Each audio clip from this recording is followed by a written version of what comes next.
Our paper is an analysis of techniques of the desalination of seawater. Water is one of the basic necessities of human life. However, less than 3% of the water on the planet is usable. Furthermore, some regions of the world don't receive consistent rainfall. The rapid expansion of global economies and the growth of human populations create a shortage of fresh water that needs to be addressed. The solution to this problem is desalination. This figure demonstrates the effect of freshwater shortage on specific regions in the world as evaluated by the Global International Waters Assessment. The shortage of fresh water will affect regions globally. Regions especially affected include Africa, India, Southeast Asia, and the Middle East.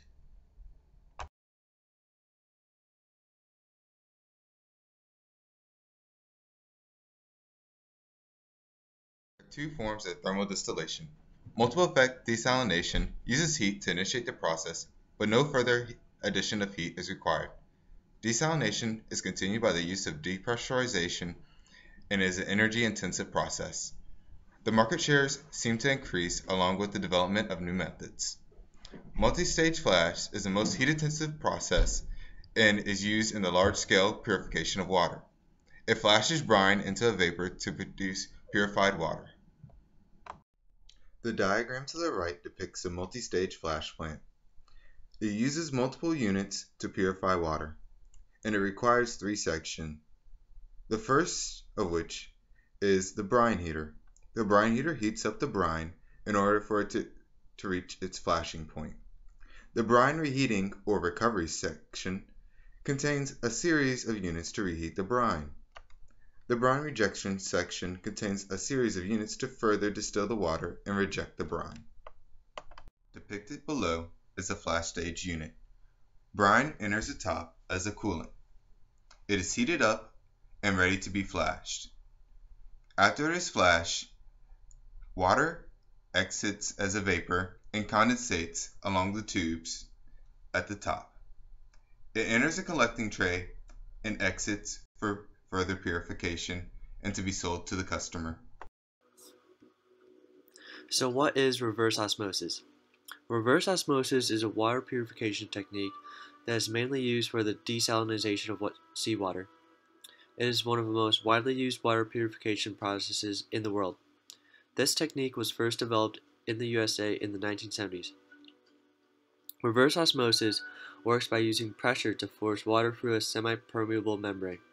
The membrane's microscopic openings allow water to pass through while trapping contaminants on the other side. Reverse osmosis is the main contender in high energy cost areas. Here you can see the reverse osmosis process flow diagram.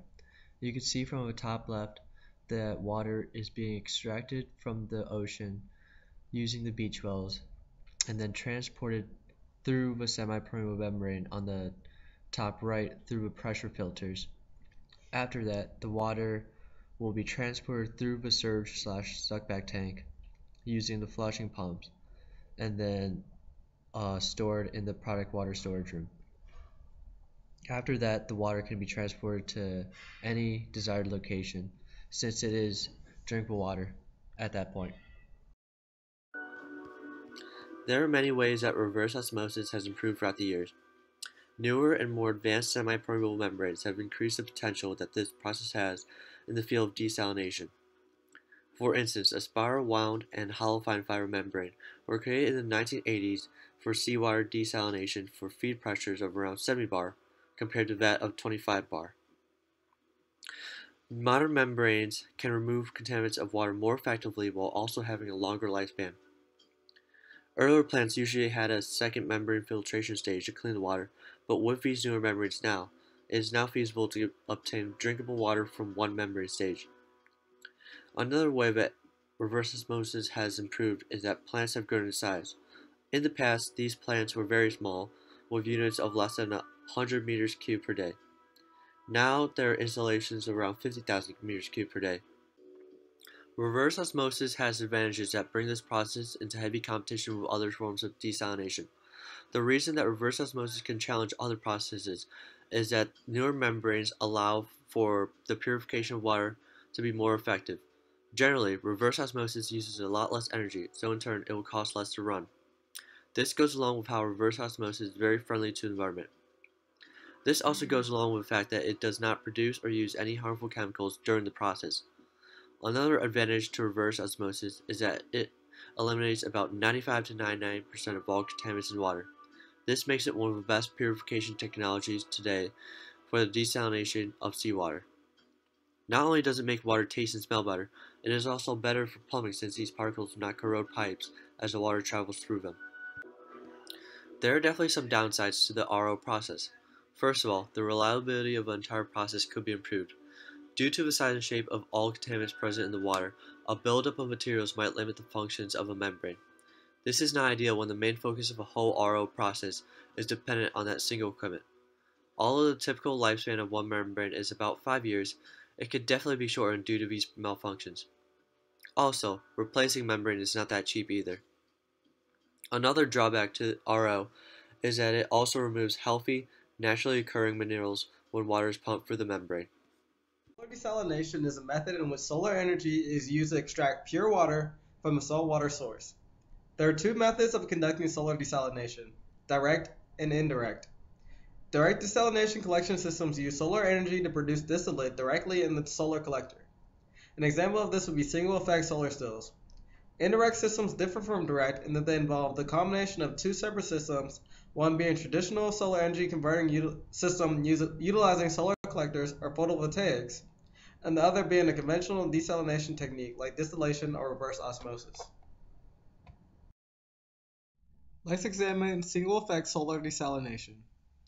In the diagram, solar energy radiates through the glass cover, causing water to evaporate from the saline solution contained in the still. The water then condenses on the interface of the slanted cover and collects in the trough. Insulation of the device helps prevent heat loss.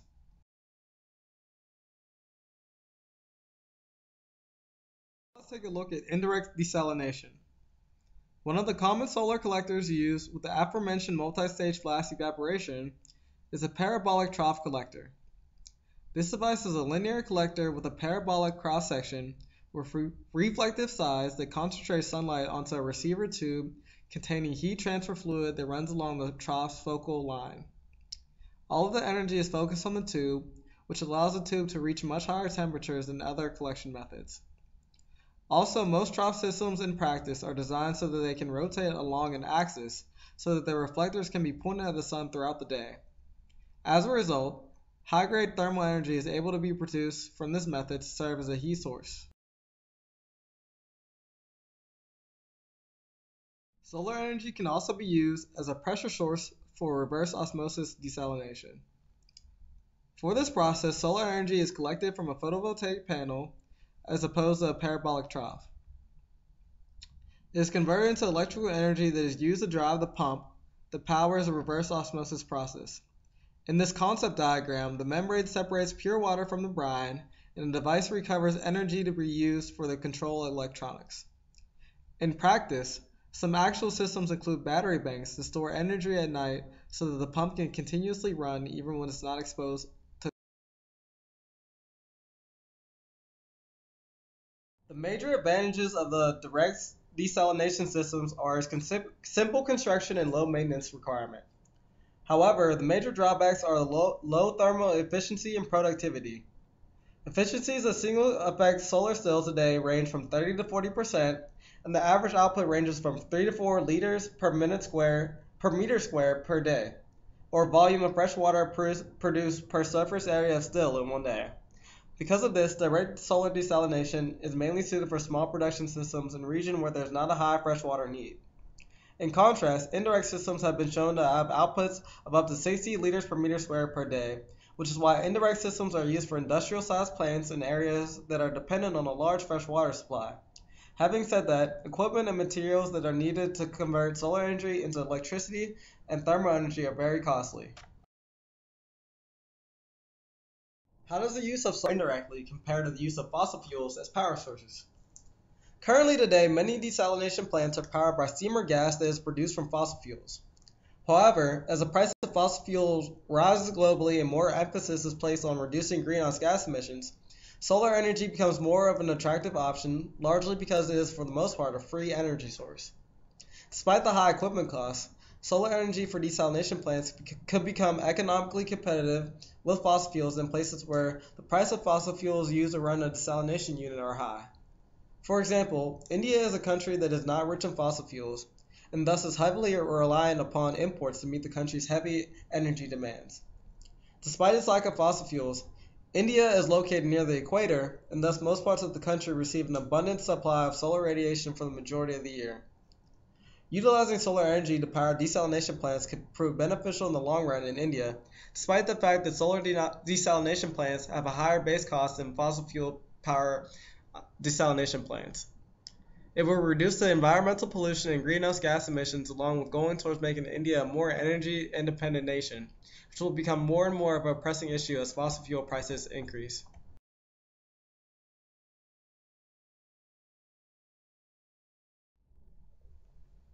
Each type of desalination technique discussed has had its advantages and disadvantages. Thermal desalination has a large output, but also requires a large amount of energy input. Reverse osmosis is more energy efficient than thermal desalination, but not as robust. Direct solar desalination is the most energy efficient, but provides the lowest overall output. Indirect solar desalination provides a variable output depending on the type of desalination technique used, and is also energy efficient. In each situation, which type of desalination used will vary because of the factors involved in each choice. Factors include the cost of energy in the region and the amount of output desired. Other things to take into consideration include the fact that the cost of solar will decrease over time as new technologies develop, and the fact that novel types of membranes used in reverse osmosis are being developed. More emphasis has been placed on sustainability in recent years. A variety of designs for desalination may be created in the future. For example, offshore wind turbines may be used to power a desalination plant, or a tidal power station can be designed in conjunction with a desalination plant.